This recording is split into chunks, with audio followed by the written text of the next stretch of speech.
welcome back to Tutoring with Tiana. Today we are in our third video of our factoring series. So today we're going to be talking about difference of squares. Let me share my screen and we will get started. When we're looking at difference of squares, here are some examples of what the problems are going to look like. There are three giveaways or kind of like criteria that need to happen in order for difference of squares to apply. So firstly, we need to have no middle term. So we just have our leading term and our constant. Our second indicator is that we have a subtraction sign between our term. And then our last indicator is that our first term is a perfect square and our second term is a perfect square. Once all three of these criteria have been met, then we know it's going to be a difference of squares. So when we're doing these type of problems, we have our typical setup. So I'm just going to draw in our two parentheses. We're going to take the square root of x squared. So this would be like x times x. So we know the square root is x.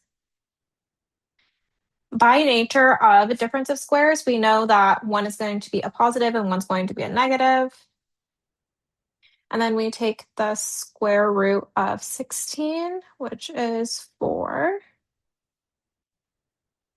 And this would be our answer. So we have the same thing inside the parentheses, just one's a plus, one's a minus, and that's what gives us our difference of squares. The reason that this works is because if we start from our parentheses and we FOIL, we're going to do our firsts. We have our outsides. We have our insides and our lasts. And you can see our middle terms, these two guys here, cancel out. So that's how we end up with just the x squared and the minus 16. So again, it's really important that we have a negative or a minus between our terms. This is not going to work if you have addition between them. That's a common trick that'll come up where people think it's a difference of squares, but it turns out not to be because this negative is a crucial part. Okay, hope this one made sense. We're going to move on to our next example. So same sort of idea. We're going to set up our parentheses. X squared comes from x and x. We know it's going to be a plus, one's going to be a minus.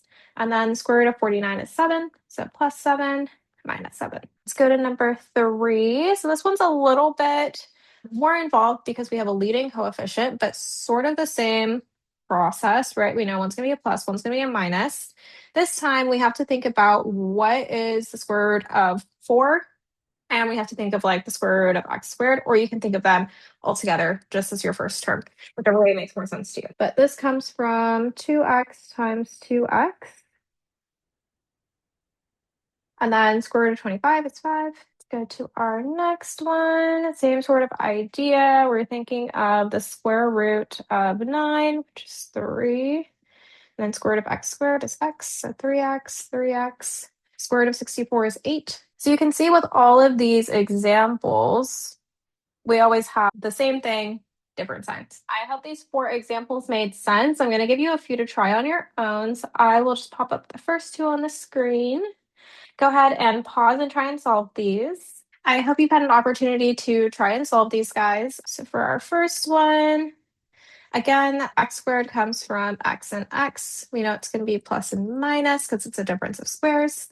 Square root of 36 is 6. Similarly, for number 6, we have x and x, plus and minus, and then square root of 81 is 9. I will pause here and let you guys go ahead and try this. Let's go ahead and check number 7 and 8. For number 7, square root of 16 is 4. Square root of x squared is x. 4x, 4x. One's a plus, one's a minus.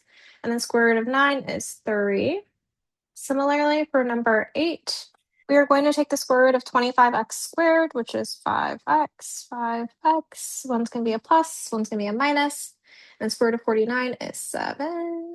Here are all of the answers to the practice. I hope you got them all correct. Difference of squares is just like a special case of factoring. It is important that you know how to recognize how to factor it, but then also starting with like the factored form to know that you're not expecting a middle term, right? You know, you would inherently get that from FOILing. It's just a good thing to know as a quick check for your work. Well, I hope this was helpful. Thanks so much for tuning in, and I will see you on my next video. Bye.